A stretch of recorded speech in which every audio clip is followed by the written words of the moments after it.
ఓం నమః ప్రణవార్థాయ శుద్ధజ్ఞానైకమూర్తయే నిర్మలాయ ప్రశాంతాయ దక్షిణామూర్తయే నమః.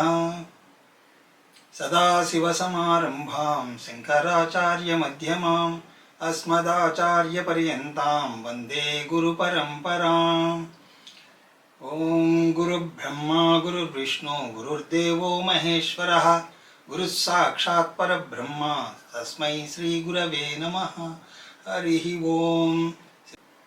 స్మరవారం వారం కార్యక్రమాన్ని వీక్షిస్తున్న ప్రేక్షకులందరికీ స్వాగతం. ఈరోజు పరమ పవిత్రమైనటువంటి గురు పౌర్ణమి పర్వదినం. ఈ సందర్భంగా ఈరోజు మనం శ్రవణము అన్న పదాన్ని విపులంగా దర్శించే ప్రయత్నం చేద్దాం. గడిచిన తరగతుల్లో చాలా చోట్ల ఈ శ్రవణము అంటే ఏమిటో మనం కొంచెం చూడడం జరిగింది. అయితే ఇప్పుడు అట్టి శ్రవణాన్ని మన జీవితంలో సాక్షాత్కరించుకునేందుకు గాను ఒక్కొక్క అడుగు శ్రవణం దిశలో ఏ విధంగా ముందుకు వేయాలో ఈ పవిత్రమైనటువంటి గురు పౌర్ణమి రోజున దాన్ని కొంత దర్శించే ప్రయత్నం చేద్దాం. శాస్త్రం ఆత్మావారే ద్రష్టవ్యః శ్రోతవ్యో మంతవ్యో నిధ్యాసితవ్య అని అంటుంది. ఇక్కడ ఆత్మావారే ద్రష్టవ్యః అంటే నిన్ను నువ్వే చూసుకోవాలి, నిన్ను నువ్వు దర్శించాలి. అయితే ఎలా దర్శించాలి? నన్ను నేను ఎలా చూసుకోగలను అంటే శ్రోతవ్యః, నిన్ను నువ్వు చూసుకునేందుకు గాను శ్రవణం చెయ్యాలి. మంతవ్యో నిధిధ్యాసితవ్య, ఆ తర్వాత మననం చేయాలి, నిధిధ్యాసనము చేయాలి అని మనకు శృతి చెప్తోంది. అంటే శ్రవణమే ప్రముఖమైన ప్రధానమైన విషయంగా ఇక్కడ ప్రస్తావింపబడుతోంది. ఆ ఆత్మదర్శనం కావాలి అంటే నువ్వు చెయ్యవలసినది శ్రవణమే. ఈ మాటనే ధ్రువపరుస్తూ శృతిలోని అనేక వాక్యాలు మనం చూడొచ్చు. అవేమిటి అంటే స్వాధ్యాయో అధ్యేతవ్యః, స్వాధ్యాయ ప్రవచనాభ్యాం న ప్రమదితవ్యం, వేదో నిత్యమధీయతాం. ఈ వాక్యాలన్నీ కూడా వీటిని చూసినప్పుడు మనకేదో పైన నీకు నీవుగా ఏదో అధ్యయనం చెయ్యాలి అన్న విధంగా మనకు అనిపిస్తాయి. స్వాధ్యాయాన్ని చెయ్యాలి, స్వాధ్యాయ విషయంలో ఎప్పుడూ కూడా సోమరితనం పనికిరాదు. ఇలాంటి విషయాలు మనం చూసినప్పుడు ఏదో పైకి మనం ఏదో సొంతంగా అధ్యయనం చెయ్యాలి అని మనకి అనిపిస్తుంది. సరే, స్వాధ్యాయం కూడా శ్రవణ రూపమే. కానీ స్వాధ్యాయము అన్నప్పుడు మీకు మీరుగా ఏదో పుస్తకం తెచ్చుకుని దాన్ని అధ్యయనం చేయడం అని కాదు. ఆ రకంగా కాదు. ఆ గ్రంథాన్ని ఆచార్యుడు బోధిస్తున్నప్పుడు శ్రవణము చేయుటయే స్వాధ్యాయం. కాబట్టి ఈ శృతి వాక్యాలన్నీ కూడా శ్రవణ ప్రతిపాదకములే. అలాగే భక్తి విషయంలో కూడా మనం చూసినట్లయితే ప్రప్రథమంగా భక్తి అన్నప్పుడు భగవంతుడి యొక్క దర్శనమే అని అంటాం. కానీ భక్తిలో కూడా భాగవతంలో చూసినట్లయితే 5వ స్కందంలో 7వ అధ్యాయంలో 23వ శ్లోకంలో ప్రహ్లాదులు వారు ఈ విధంగా తెలియజేస్తున్నారు. శ్రవణం కీర్తనం విష్ణో స్మరణం పాదసేవనం అర్చనం వందనం దాస్యం సఖ్యమాత్మ నివేదనం అంటూ భక్తిలో కూడా ఇక్కడ కొబ్బరికాయలు, అరటిపళ్ళు, లేకపోతే దేవాలయాల చుట్టూ తిరగడం ఇవేమీ ముందు రాలేదు. ఏది మొదట చెప్పబడింది అంటే విష్ణు శ్రవణం. భగవానుడి విషయంలో నువ్వు శ్రవణం చెయ్యి. తత్పశ్చాత్ కీర్తనం, స్మరణం, పాదసేవనం. ఇక్కడ కూడా శ్రవణాన్ని ముందు చెప్పారు. అంటే శ్రవణం లేకుండా మిగతా భక్తి సోపానాలు ఎన్ని ఉన్నా అవి నీ చేత అధిరోహింపబడవు. శ్రవణం లేని కీర్తన కీర్తన కాదు, శ్రవణము లేని స్మరణ అదేదో యాంత్రికంగా ఏదో వల్లివేయడం అవుతుంది తప్ప అది స్మరణ కాదు. భక్తి శాస్త్రంలో కూడా ప్రప్రథమైనటువంటి స్థానం శ్రవణానికే ఉన్నది. అంటే భగవద్భావం మొదలు స్వస్వరూప జ్ఞాన పర్యంతం యావత్ విషయమునకు ప్రప్రథమముగా, సోపానముగా, పరమ ఆధారముగా, ఆధ్యాత్మికతకు పరమ ఆలంబనముగా చెప్పబడుతున్నది ఒక్కటే. అది ఏమిటి అంటే అక్కడ శ్రోతవ్య అని చెప్పిన, ఇక్కడ శ్రవణం అని చెప్పిన శ్రవణమే. భారతీయ పరంపర శ్రవణ పరంపరే. అందుకోసమే దీన్ని శృతి పరంపర అని అంటారు. గురువు నుంచి శిష్యుడికి జ్ఞానం వస్తుంది. ఎలా వస్తుంది? 1000 రూపాయలు 2000 కడితే ఆ గురువు గారు మీ నెత్తి మీద చెయ్యి పెడితే ఏదో శక్తిపాతం అంటూ అలాగ గురు జ్ఞానం అంతా కూడా వచ్చేస్తుంది అని కాదు. శిష్యుడు విధిగా గురువు యొక్క పాదాల చెంత కూర్చుని వారు చెప్పే బోధను శ్రవణం చేస్తే ఆ జ్ఞానం వస్తుంది. అయితే ఈ రోజుల్లో ఏదో విచిత్రమైనటువంటి పోకడలకు పోతున్నారు. కానీ భారతీయ పరంపర అంటే శృతి పరంపరయే. భక్తి కూడా నీ అంతట నువ్వే చేయలేవు. ఆ భక్తి గురించి, ఆ భగవంతుని గురించి ఆ మహాత్ముడు నీకు చెప్తూ ఉంటే ఆయన దగ్గర నువ్వు శ్రవణం చేయాలి. ఎలాగైతే ఒక దీపంతో ఇంకొక దీపాన్ని వెలిగిస్తామో అలాగా ఆ మహాత్ముని హృదయంలోంచి, ఆ హృదయంలో ఉన్నటువంటి భక్తి దీపం మీ హృదయంలో ఉన్న భక్తి దీపాన్ని వెలిగించాలి. ఇదే విషయాన్ని జ్ఞానంలో కూడా చెప్తారు. కాబట్టి నువ్వు శ్రవణమే చెయ్యాలి. అందుకోసమే భారతీయ దర్శనం ప్రకారం ప్రథమ శ్రేణికి చెందినటువంటి వాడు శ్రావకుడు, ద్వితీయ శ్రేణికి చెందినటువంటి వాడు సాధకుడు. శ్రావక అంటే శ్రవణము చేసేటువంటి శిష్యుడు. సాధక అంటే ఏవో సాధనలను చేసేటువంటి శిష్యుడు. ఇద్దరూ శిష్యులే. కానీ సాధకుడిది ఎప్పుడూ కూడా ద్వితీయ శ్రేణియే, ప్రథమ శ్రేణి కాదు. అయితే ఈ శ్రావక శబ్దాన్ని ప్రముఖంగా మనం బౌద్ధ జైన మతాలలో వింటూ ఉంటాం. మన దగ్గర ఈ పదాన్ని ఎక్కువగా వాడం.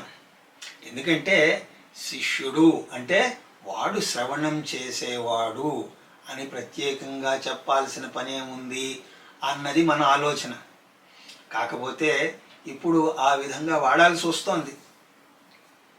ఇప్పుడు శిష్యుడు అనంగానే ఏం సాధన అంటూ ఉంటారు. ఏం సాధన చేస్తున్నాడు అని అంటారు. కాబట్టి ఆ విధంగా చెప్పాల్సి వస్తోంది. ఎలాగైతే ఒక ఫంక్షన్కి వెళ్ళినప్పుడు అక్కడ ఎల్లో రైస్ అంటే పులిహార ఉన్నది అనుకోండి, కాబట్టి వైట్ రైస్ అన్న పదం వాడాల్సి వస్తుంది. లేకపోతే రైస్ ఎప్పుడు కూడా తెల్లగానే ఉంటుంది కదా. కానీ ఎల్లో రైస్ ఉండడంతో వైట్ రైస్ అని వాడాల్సి వస్తుంది. అలాగా పూర్వం మన దగ్గర శిష్యుడు అంటే చాలు, వాడు శ్రవణం చేసేవాడు. కాబట్టి హిందూ మతంలో మీకు శ్రావక అన్న శబ్దం పెద్దగా వినిపించదు. కానీ బౌద్ధ జైన మతాల్లో ఈ పదం ఎక్కువగా వినిపిస్తుంది. ఎందుకంటే అక్కడ శిష్యులను శ్రావక అని అంటారు. అదే కొంత వికృతి చెంది శ్రమణ అయింది. అయితే మీరు అడగవచ్చు, ఇక్కడ సాధక అన్నప్పుడు సాధన యొక్క అపేక్ష ఏమిటి అంటే, భారతీయ శాస్త్రంలో ఏమంటారంటే జ్ఞానపరంగా చూసినప్పుడు శ్రవణమే పర్యాప్తం. జ్ఞానకాండలో ఇంకేమీ చెయ్యవలసినటువంటి అవసరం లేదు. కానీ శ్రవణం చేసినా సరే ఎవరికైనా విషయం బోధపడలేదు అంటే అప్పుడు వాడికి సాధన అవసరం అవుతోంది. లేకపోతే సాధన అన్నది అవసరం లేదు. కొంతమందికి శ్రవణం చేసినా సరే మామూలు విషయాలు కూడా అర్థం కావు. అలాంటి వారికి సాధన చెప్పబడింది. మీరు ఇక్కడ జాగ్రత్తగా గమనించాల్సినది ఒకటి ఉన్నది. అదేమిటి అంటే, ఆ సాధన ద్వారా వాడు వస్తు ప్రాప్తిని పొందడు. సాధన అన్నది వస్తు ప్రాప్తి కోసం కాదు, అది శ్రవణయోగ్యత కోసమే చెప్పబడింది. కాబట్టి నేను సాధన ద్వారా నా స్వస్వరూపం గురించి తెలుసుకుంటాను అంటే అది తప్పు. మరేమిటి అంటే, సాధన ద్వారా నేను శ్రవణ యోగ్యతను పొందుతాను, తద్వారా విషయాన్ని తెలుసుకుంటాను. అర్థమవుతోందండి? కాబట్టి ఎన్ని సాధనలను చెప్పినా సరే అవి గురువు సన్నిధిలో కూర్చుని శ్రవణ యోగ్యత కొరకే. అంతేగాని ఏ సాధన కూడా శ్రవణానికి బదులుగా చెప్పింది కాదు, శ్రవణానికి సబ్స్టిట్యూట్ కాదు, ప్రత్యామ్నాయం కాదు. మనం అనుకుంటూ ఉంటాం, ఇంట్లో కూర్చుని ధ్యానం చేస్తే నాకు జ్ఞానం వస్తుంది అని. అది శుద్ధ తప్పు. నువ్వు ఎంత ధ్యానం చేసినా సరే నీకు మోక్షం రాదు. ధ్యానం వల్ల నువ్వు స్థిరమైనటువంటి మానసిక స్థితిని తెచ్చుకున్న వాడివై శ్రవణం చెయ్యాలి. శ్రవణానికి ధ్యానం ఎప్పుడూ కూడా ప్రత్యామ్నాయం కాదు. కాబట్టి శ్రవణము చేసి తీరవలసినదే. కాబట్టి వేద పరంపర ఏమిటి? శృతి పరంపర, వినాల్సిన పరంపర, వినదగినటువంటి పరంపర. అంతేగాని నువ్వు ఇలా కూర్చుని దాన్ని పొందలేవు అని అంటారు. ఆచార్య భగవత్పాదులు వారు వివేక చూడామణిలో 11వ శ్లోకంలో ఈ విధంగా తెలియజేస్తున్నారు. చిత్తస్య శుద్ధయే కర్మ నతు వస్తూపలభ్యతే వస్తు సిద్ధిర్విచారేణ నకించిత్ కర్మకోటిభిః అని అంటారు. వస్తు సిద్ధిని పొందిన తర్వాత నువ్వు పూర్ణుడను, నేను పూర్ణుడను, పూర్ణోహం ఆనందోహం అని అనగలవు. అయితే ఇక్కడ వస్తువు అన్నప్పుడు ఏదో తినే వస్తువు, తాగే వస్తువు, చూసే వస్తువు అలాంటి వస్తువు కాదు. వసతీతి వస్తువు, ఉన్నది ఏది ఉందో అదే వస్తువు, అదొక్కటే ఉన్నది. అదేమిటి అంటే ఆత్మ. కాబట్టి వస్తువు అంటే ఆత్మ అని అర్థం. కాబట్టి వస్తు సిద్ధి అంటే ఏమిటి? ఆత్మసిద్ధి. విచారణతో మాత్రమే వస్తువు సిద్ధిస్తుంది. నా కించిత్ కర్మ కోటిభిః, కర్మల వల్ల కోటి కర్మలు చేసినా సరే అది నీకు లభించదు, వస్తు సిద్ధి కలగదు. మరి ఈ ధార్మిక కర్మలు, సత్కర్మలు, ఈశ్వరీయ కర్మలు ఇవన్నీ ఎందుకు చెప్పబడ్డాయి అంటే, దానికి ఏమంటారు అంటే చిత్తస్య శుద్ధయే కర్మ. కర్మ చిత్తశుద్ధి కొరకే, నీ చిత్తమును శుద్ధి చేయుటయే తప్ప కర్మకు మరొక ప్రయోజనము లేదు. బ్రహ్మ విషయంగా శ్రవణం చేశావు, కానీ అది నీకు అర్థం కాలేదు. తత్వమసి అన్న మహావాక్యాన్ని శ్రవణం చేశావు, కానీ దాన్ని అంగీకరించాలని నీకు అనిపించడం లేదు. ఎందుకంటే నీ మనస్సు దానికి సంసిద్ధంగా లేదు. మనసుకు నేనే బ్రహ్మాన్ని అని అనిపించడం లేదు. ఎందుకంటే మానసిక తలంలో ఒక ఇబ్బంది ఉన్నది. కాబట్టి ఆ మనస్సును నేను ఎప్పుడు దాని కొరకు సిద్ధం చెయ్యాలి. అలా చెయ్యాలి అంటే దానికి తగినటువంటి కర్మానుష్ఠానాన్ని నేను చెయ్యాలి. చిత్తస్య శుద్ధయే కర్మ, కర్మ వల్ల చిత్తము శుభ్రపడుతుంది. అంతేగాని నతు వస్తు ఉపలభ్యతే, దానివల్ల వస్తువు లభించదు. నతు వస్తు ఉపలభ్యతే కర్మణ ఇత్యర్థః, కర్మల చేత వస్తువు లభించదు. కాబట్టి విచారణ చేయవలసినదే. ఈ విచారణ అన్న పదం కూడా కొంత అయోమయాన్ని తెచ్చిపెడుతూ ఉంటుంది. అందుకోసమే ఈ అరుణాచలం పార్టీ ఒకటి ఉన్నది. వాళ్ళు విచారణ చెయ్యమన్నారు కదా అని చెప్పి నేనెవరు అని ప్రశ్నించుకుంటూ కూర్చుంటారు. నిన్ను నువ్వు ఎంత ప్రశ్నించుకుంటే మాత్రం ఏం సమాధానం వస్తుంది? ఎంతసేపు ప్రశ్నించిన తర్వాత ఆత్యంతిక సమాధానం కింద ఉన్నవేవో వస్తాయి. అంతేగాని ఆత్యంతిక సమాధానం రాదు. ఇక్కడ కూడా విచారణ అన్నప్పుడు గురువు దగ్గర కూర్చుని శ్రవణం చేస్తూ విచారణ చేయడం. ఆ విధంగా ఎంత ఆలోచించినా సరే ఈ శ్రవణాన్ని ఆధ్యాత్మిక ప్రపంచంలోంచి మీరు తొలగించలేరు. అలాగే శ్రవణం లేకుండా నువ్వు ఎంత ఆధ్యాత్మికత అని మొత్తుకున్నా అది ఆధ్యాత్మికత కాజాలది. అందువల్లే మనం శ్రవణం గురించి ఇంతలాగా ఆలోచన చేస్తున్నాం. సరేనండి, విషయం బోధపడుతోంది, కానీ అసలు శ్రవణం అంటే ఏమిటి? మనకు తెలిసిన అర్థం ఏమిటి? చెవులతో వినడాన్ని శ్రవణం అని అంటారు. లౌకికంగా శ్రవణము అంటే అదే అర్థం, అదే నిర్వచనం. చెవుల యొక్క పని అంటే శ్రవణేంద్రియ వ్యాపారం శ్రవణం. అంటే బయట శబ్దాలేవో నేను శ్రవణేంద్రియ సహాయంతో స్వీకరించుట లేదా చెవి గ్రహించుట, లేకపోతే ఒక్క మాటలో వినుట, అవునా కదా? మరి ఈ ఆలోచనే మనం ఆధ్యాత్మిక తలంలో కూడా శ్రవణము అన్న పదానికి పెట్టచ్చా?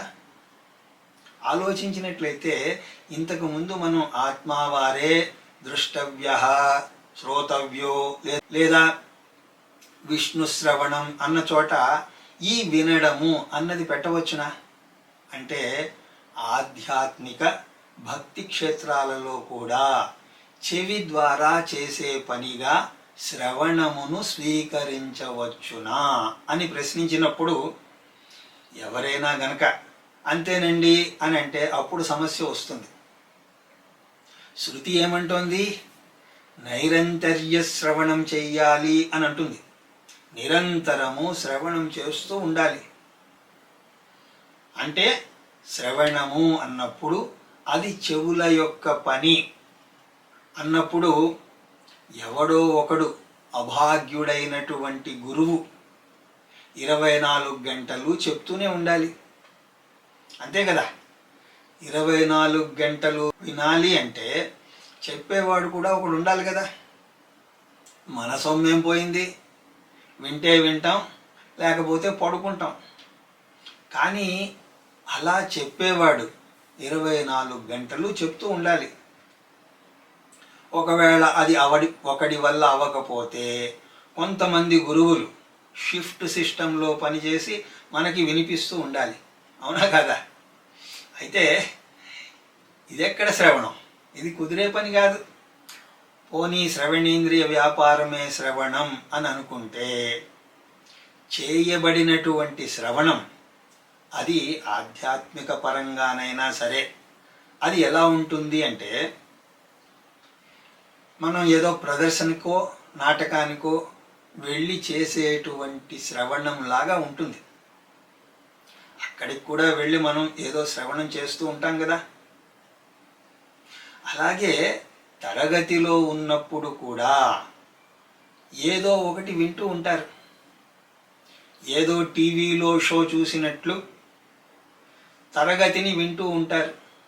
ఇక్కడ కూడా ఉంటున్నది ఆ భావనే కదా.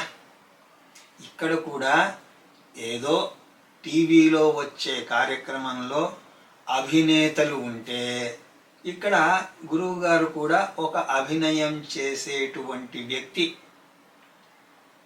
ఆయన చేసేటువంటి అభినయాన్ని విని ఆనందిస్తూ ఉంటారు.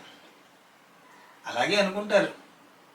అందుకోసమే వారికి తరగతి విషయంలో పెద్దగా శ్రద్ధ ఉన్నట్టు కనిపించదు.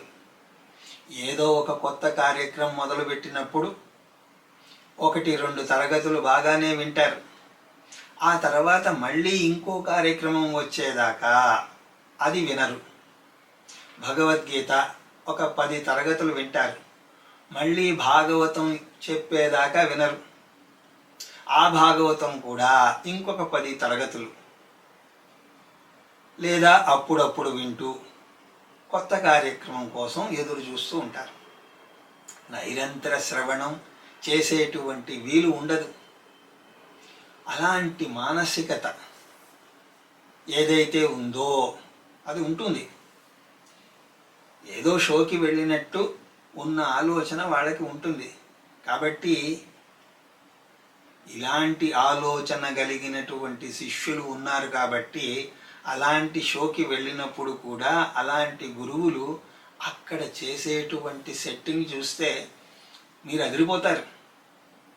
ఆధ్యాత్మిక ఉపదేశానికి అంత పెద్ద సెట్టింగ్ అవసరం అని నాకు అనిపించదు. ఎందుకంటే ఒక పెద్ద స్టేజ్, దాని మీద 15 మంది దేవతలు, మధ్యలో శివుడు, ఆయన తలలోంచి నీళ్లు పడడం, ఇంకా నయం పాములు పాకడం కూడా పెట్టలేదు.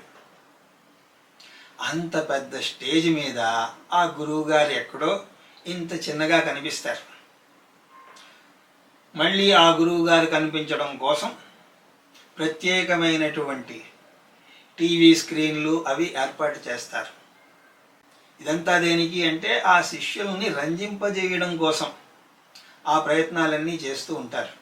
కానీ గురువు యొక్క పని శిష్యులను రంజింపజేయడం కాదు, వారి యొక్క అజ్ఞానాన్ని భంజనం చేయడం. గురువు శిష్యుని యొక్క హృదయ పరివర్తన చేయుటకు బోధించాలి తప్ప శిష్యుడి మనస్సును రంజింపజేయుటకు కాదు.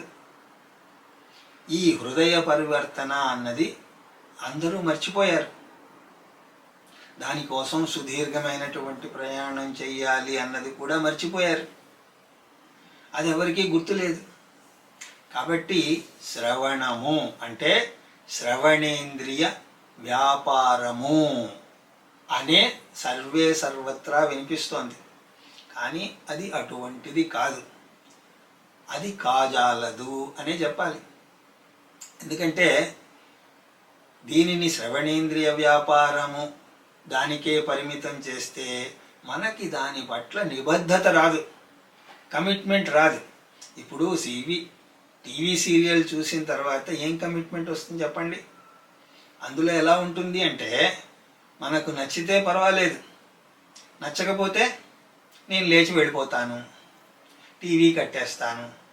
దానివల్ల నాకు కమిట్మెంట్ ఎక్కడ వస్తుంది? మహా అయితే నిద్రపోతాం, అవునా కాదా? అందుకోసమే మీరు గనక చూసినట్లయితే నా ప్రసంగాలలో కూడా కొన్నింటికి మొదట్లో బాగానే వ్యూస్ ఉంటాయి, రాను రాను అవి తగ్గిపోతూ ఉంటాయి. ఎందుకంటే కమిట్మెంట్ లేదు. ఈ ఆధ్యాత్మిక తరగతులను కూడా వారు ఏదో టీవీ షో చూసినట్టు చూస్తారు. దాని వలన నాకేం నష్టం లేదు. కానీ ఆ నిబద్ధత లేకపోవడం వల్ల వారికి కూడా ప్రయోజనం ఉండదు. లేదా ఒక్కోసారి వింటూ నిద్రపోతూ ఉంటారు. ఎందుకంటే వాడికి ఆ పాయింట్ నచ్చలేదు. అయితే వింటూ పడుకోవచ్చు, తప్పేం లేదు. కానీ పడుకోవడం కోసమే వినకూడదు. అలాగా తరగతిలో పొరపాటున ఎప్పుడో నిద్ర వచ్చుట వేరు, కానీ నిద్రకై నువ్వు తరగతికి వచ్చుట వేరు. కానీ అలాగే జరుగుతూ ఉంటుంది. చాలా చోట్ల భాగవత కథ అని చెప్పి వెళ్తాడు, అలా వెళ్ళి పడుకుంటాడు. రామాయణ శ్రవణం అని అంటూ పడుకుంటాడు. లేదండి, అక్కడ చెప్పిన విషయాన్నే చెప్తున్నారు, మాకు తెలిసిన రాముడి కథనే చెప్తున్నారు, అందువల్ల నిద్ర వస్తోందండి అని అంటారు. అయితే తెలిసిన రాముడి కథ అయినా సరే నువ్వు రామకథలో రమిస్తూ ఉంటే నీకు నిద్ర రాదు. తెలిసిన భాగవత కథయే అయినా సరే భగవంతుడి పైన నీ మనస్సు లగ్నమై ఉంటే నిద్ర రాదు. నిబద్ధత, కమిట్మెంట్ ఉంటే నిద్ర రాదు. సాధు పదే భాగవతంలోని ప్రతి పదంలోనూ గొప్ప రుచి ఉన్నది అని అంటారు. కారణం అక్కడ భగవానుడి యొక్క వైభవం ప్రకటింపబడుతోంది. భగవంతుడి మీద మనస్సు లగ్నమైతే చెప్పిన విషయమే అయినా విన్న విషయమే అయినా మళ్ళీ వినాలని అనిపిస్తుంది. అప్పుడు నిద్ర రాదు. నిద్ర వచ్చింది అంటే దాని పట్ల నీకు కమిట్మెంట్ లేదు. ఎందుకు శ్రవణం చేస్తున్నామో తెలియదు. చివరికి అదేదో మనోరంజక కార్యక్రమముగా ఎంటర్టైన్మెంట్ ప్రోగ్రాంలా తయారవుతుంది. కాబట్టి శ్రవణేంద్రియ వ్యాపారమే శ్రవణము అని అన్నామా, ఈ విధంగానే జరుగుతుంది. మీరు గనక గమనించినట్లయితే లౌకికంగా ఈ శ్రవణం మనకు వినాలి అని అన్నప్పుడే శ్రవణం జరుగుతుంది, అవునా కదా? లౌకికంగా మనకి మనస్సు ఎప్పుడు వినాలని ఉద్దేశం ఉంటుందో అప్పుడే శ్రవణం జరుగుతుంది. ఆధ్యాత్మిక పరంగా శ్రవణం ఎప్పుడు జరుగుతుంది అంటే, లౌకిక పరంగా శ్రవణం ఎప్పుడు జరుగుతుందని చెప్పాను? వినాలనే ఉద్దేశం ఉన్నప్పుడే శ్రవణం జరుగుతుంది. కానీ ఆధ్యాత్మిక పరంగా వినాలనే ఉద్దేశం లేకపోయినప్పుడే శ్రవణం జరుగుతుంది. సార్, మళ్ళీ కన్ఫ్యూజన్ తెస్తున్నారు. వినాలనే ఉద్దేశం లేకుండా శ్రవణం ఎలా జరుగుతుంది? అదే చెప్తున్నాను, వినండి. ఆధ్యాత్మిక లోకంలో ఆధ్యాత్మిక పరంగా శ్రవణం జరగాలి అంటే వినాలనేటువంటి ఉద్దేశం ఉండకూడదు. అంటే అర్థం ఏమిటి స్వామి? అంటే శ్రవణం అనేటువంటి పృథక్ క్రియ జరగకూడదు, ప్రత్యేకమైనటువంటి పని జరగకూడదు. వినాలి, నేను వినాలి అంటూ మిగతా పనులను మానేసి ప్రత్యేకంగా ఈ పని జరగకూడదు. వినడము అనేటువంటి ప్రత్యేక పనిగా పెట్టుకుని అది చేస్తే ఇక్కడ నువ్వు వినలేవు. ఆధ్యాత్మిక ప్రబోధాన్ని నువ్వు వినాలి అని కోరుకుంటే అది వినలేవు. వినాలి అని ఎంతగా కోరుకుంటే అంతగా నిద్రపోతావు. ఇవాళ జాగ్రత్తగా వినాలి అని అనుకున్నప్పుడే ఓం అనగానే నిద్రపోతారు. నువ్వు వినాలి అని అనుకున్నావు, మరి ఏమంటున్నారు స్వామి అంటే, వినడం అనేటువంటిది ప్రత్యేక పనిగా ఉంటే అది నువ్వు వినలేవు. మళ్ళీ ఇక్కడ జాగ్రత్తగా వినండి అని అంటున్నాను. అలాగే వినాలి అని అనుకున్నప్పుడు, వింటున్నప్పుడు ఒకదానిని, మిగతా సందర్భాలలో ఇంకొక దానిని, మిగతా సమయాల్లో శాంతంగా నువ్వు విన్నదానికి వ్యతిరేకంగా ఉన్నదాన్ని వింటూ ఉంటే శ్రవణము జరగదు. అప్పుడు అలాంటి వాడు ఎంత గట్టిగా శ్రవణ ఉద్దేశంతో ఉన్నా సరే వినలేడు, శ్రవణం చేయలేడు. అంటే విననప్పుడు ఎలాగా శ్రవణం చేయలేడు, కానీ వింటున్నప్పుడు కూడా శ్రవణం చేయలేడు. ఎందుకంటే వినాలనే ఉద్దేశం ఉంది కాబట్టి. మరి ఎలా శ్రవణం చేయగలుగుతారు స్వామి అంటే, ఎవరైతే సదా శ్రవణం చేస్తున్నారో వారే వినగలరు. ఎవరైతే వింటున్నప్పుడు విననప్పుడు 24 గంటలు కూడా శ్రవణం చేస్తున్నారో, అంటే తన గురువు చేసినటువంటి ప్రబోధమును సదా వింటూ ఉంటారో వారు మాత్రమే శ్రవణం చేయగలరు.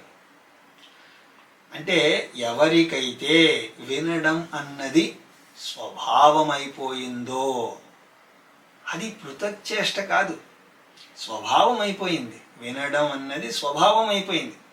అలాంటి వారిని శ్రావకుడు అని అంటారు. అలాగే వారానికి 2 రోజులు, అందులో 2 గంటలే, అందులో సగం నిద్రపోతూ ఇలా వినేవాడిని శ్రావకుడు అనం. వాడు చేసేది శ్రవణము అని అంగీకరింపబడదు. శ్రావకుడే శ్రవణం చెయ్యగలడు. ఎందుకంటే శ్రావకుడికి వినుట ప్రత్యేకమైనటువంటి కర్మ కాదు, అది వాడి స్వభావం. అందుకోసమే నేను వినడం అన్నది శ్రవణము అన్నది శ్రవణేంద్రియ వ్యాపారం కాదు అని అన్నది.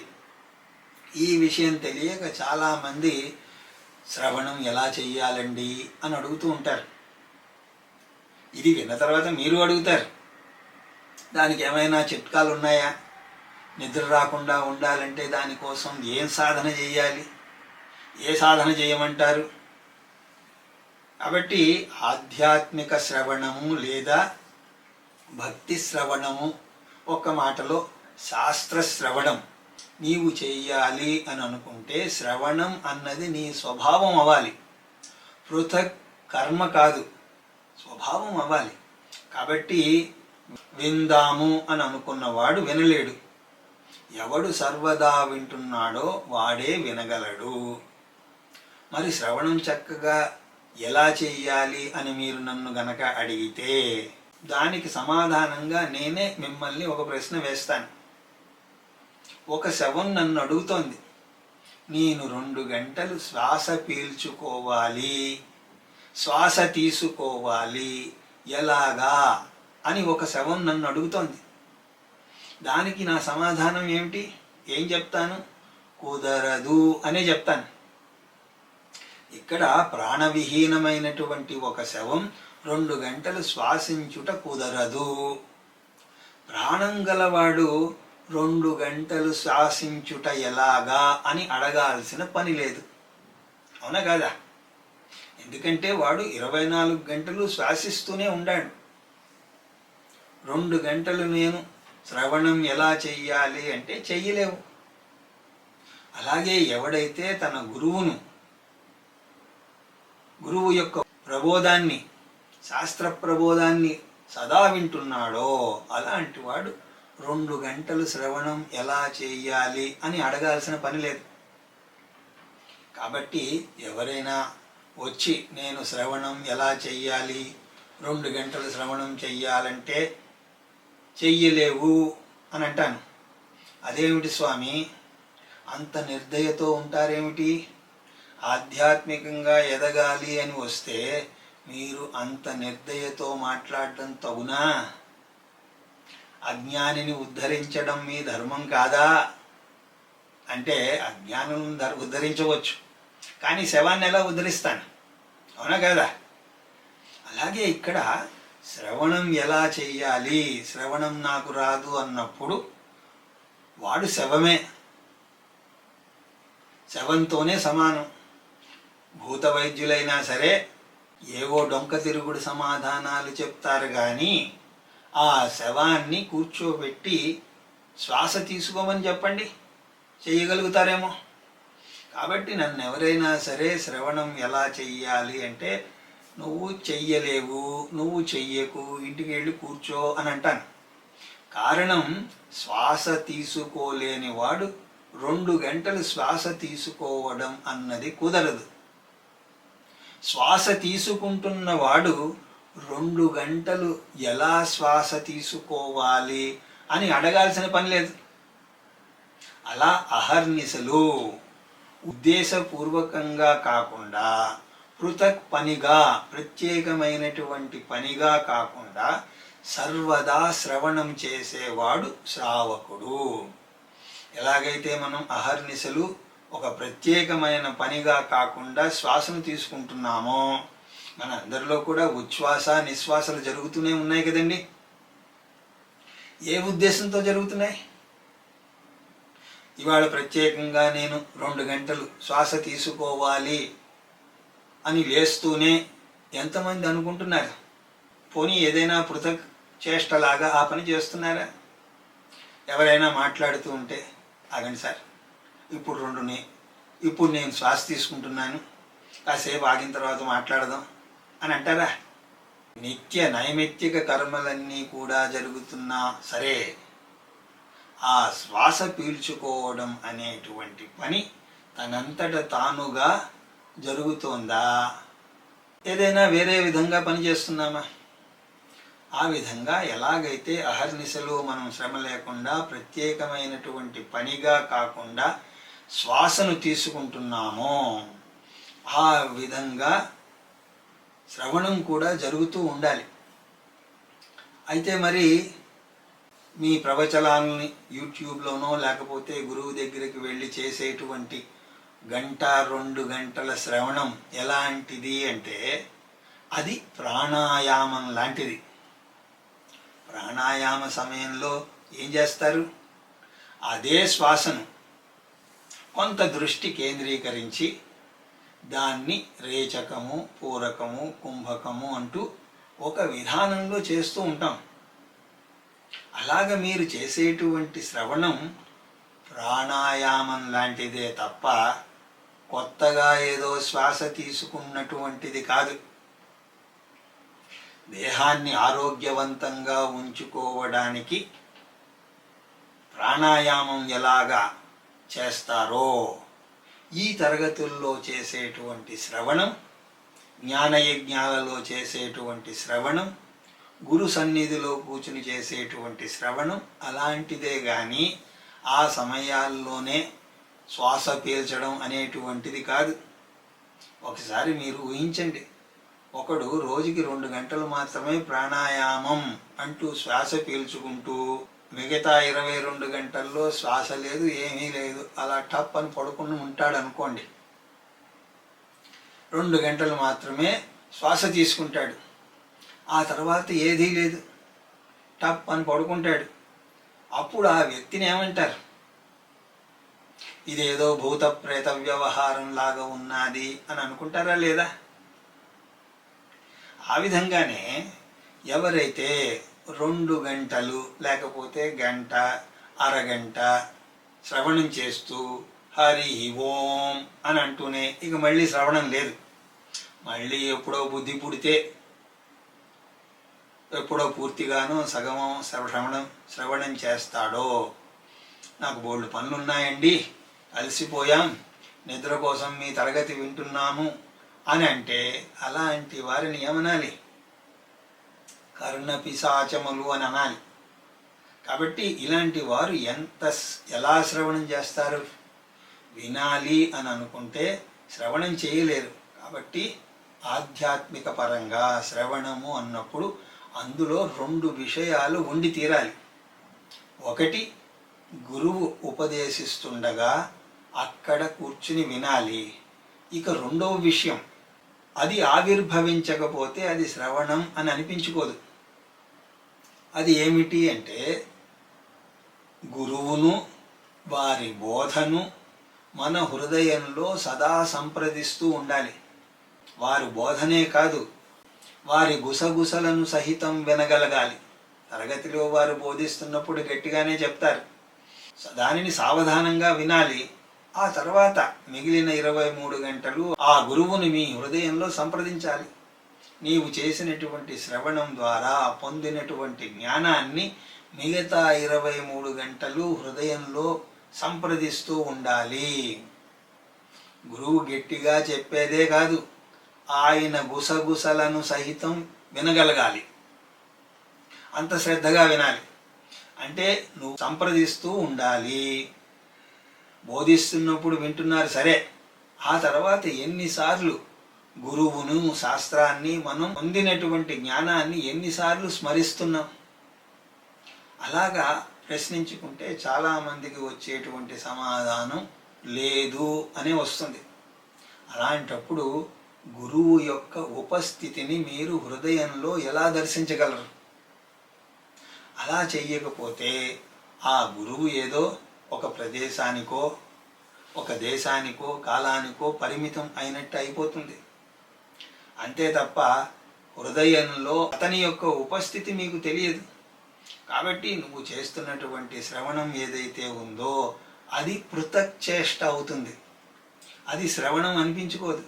కాబట్టి 24 గంటలు ఎన్ని పనులు చేస్తున్నా సరే మధ్య మధ్యలో ఆ గురువు యొక్క బోధను శ్రవణం చేస్తూ ఉండాలి. అంటే ఏమిటి సార్, నేను ఇయర్ ఫోన్స్ పెట్టుకుని వినాలా అంటే అలా కాదు. హృదయంలో స్పందన జరగాలి. ఏదో ఒక విషయంలో ఒక నిర్ణయం తీసుకోవలసి వచ్చినప్పుడు అప్పుడు నువ్వు ఆలోచించాలి, ఈ విషయంలో గురువు ఏ విధంగా ప్రబోధం చేశారు, ఈ విషయంలో శాస్త్రం ఏమంటోంది అన్నది నువ్వు హృదయంలో శ్రవణం చేయాలి. అలా శ్రవణం చేస్తే అది విన్న తర్వాత మీ యొక్క ప్రతిక్రియను తెలియజేయాలి. అలా మనం చెయ్యం. అలాగే ఏదో ఒక జీవితంలో ప్రగతి కోసం ఏదో ఒక పని చేయాల్సి వస్తుంది. అప్పుడు శాస్త్రం ఏమంటుంది? నేను నేర్చుకున్నది ఏమిటి, చేస్తున్నది ఏమిటి అన్నది ఆలోచించి అప్పుడు ఆ పనిని చేసినప్పుడు అది హృదయంలో చేస్తున్నటువంటి శ్రవణం అవుతుంది. అలాగ మనం చేస్తున్నామా?